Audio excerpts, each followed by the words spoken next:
ये सच तो हम रोज अपनी आंखों से देखते हैं। चलो एक बिल्कुल सही तरीके से इस बात को समझने की कोशिश करते हैं कि अमीरों के बच्चे में कॉन्फिडेंस कम क्यों होता है, गरीबों के बच्चे इतने ज़्यादा कॉन्फिडेंट क्यों होते हैं। क्यों? अच्छा, सिर्फ बात ये है कि उन्होंने बचपन से ठोकरें और बेबाक लाइफ जी होती है। Born in hardship and raised in freedom. गरीबों को सीधे जिंदगी के मैदान में ही उतर जाते हैं। उन्हें बचपन से हर छोटी बड़ी मुश्किल का सामना करना पड़ता है, चाहे वो कड़कती धूप हो या मुसीबत हो। कोई बेबाक गलियां हो, ऐसे बेबाक घूमते हैं और दुनियादारी सीखते हैं। अब hard time creates a strong people. और इस तरीके से ये जो कंपैरिजन में अमीर बच्चे होते हैं ना, इन्होंने ठोकरें नहीं खाई होती। इनके अंदर किसी को भी किसी के साथ किसी चीज़ का सामना करने का बहुत ज़्यादा डर रहता है। झिझक हमेशा के लिए रहेगी, क्योंकि बाहर ही नहीं निकले। अब किसी मॉल में खुद को ढालने के लिए गरीब बच्चों की ये बेबाकी उनके कॉन्फिडेंस की सबसे बड़ी वजह बनती है। अमीरों के बच्चों पे स्टैंडर्ड का भारी बोझ बन जाता है, heavy burden of maintaining status.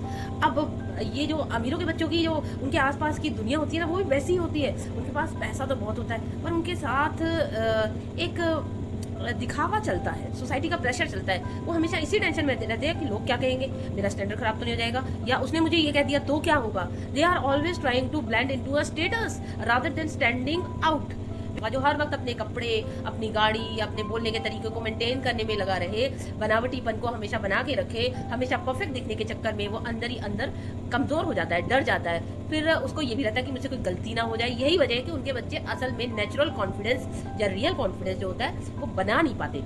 वो एक आम बच्चे में ज़रूर होता है। लेकिन अब एक और चीज़ है यहाँ पर देखने की कि जो एक स्पेशल बच्चे होते हैं, अब मैं स्पेशल कास्ट का नाम नहीं लूँगी, लेकिन उनके बच्चे बहुत कॉन्फिडेंट होते हैं। कैसे होते हैं? और कुछ ज़्यादा ही हो जाते हैं कई बार, तो भी इतने ज़्यादा कि आसपास के लोगों को ही परेशान करने लगते हैं। अब ये किसी में भी हो सकते हैं। अब ये अपब्रिंगिंग का डिपेंड करता है सब चीज़ें। सिख भी हो सकते हैं, मुस्लिम भी हो सकते हैं, पंजाबी भी हो सकते हैं, कोई भी हो सकता है, पर आज़ादी नहीं देगा। अगर तुम्हें 10 जगह से कोई टोकेगा ना, तुम आगे बढ़ ही नहीं पाओगे। कभी किसी चीज़ के लिए स्ट्रगल किया ही नहीं, तो उन्हें पता ही नहीं चलता कि हमें खड़े कैसे होना है, हमें स्टैंड कैसे करना है। गरीब का बच्चा तो हर अपनी ज़रूरत के लिए तरसता है। अब शाहरुख खान को देख लो, बहुत रिच तो नहीं था, लेकिन गजब का उन्हें प्रोग्रेस करी लाइफ में, क्योंकि सीखा था। अब भी वो हार्ड वर्किंग है।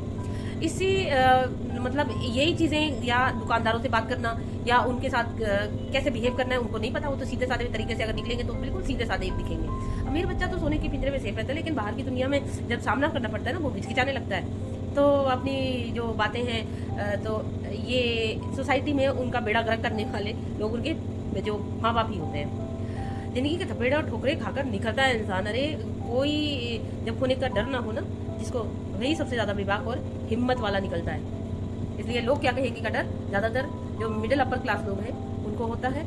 हाई क्लास को तो होता नहीं, क्योंकि उनकी तो सोसाइटी अलग होती है। सबसे ज़्यादा खत्म हो गए मिडिल अपर क्लास लोग।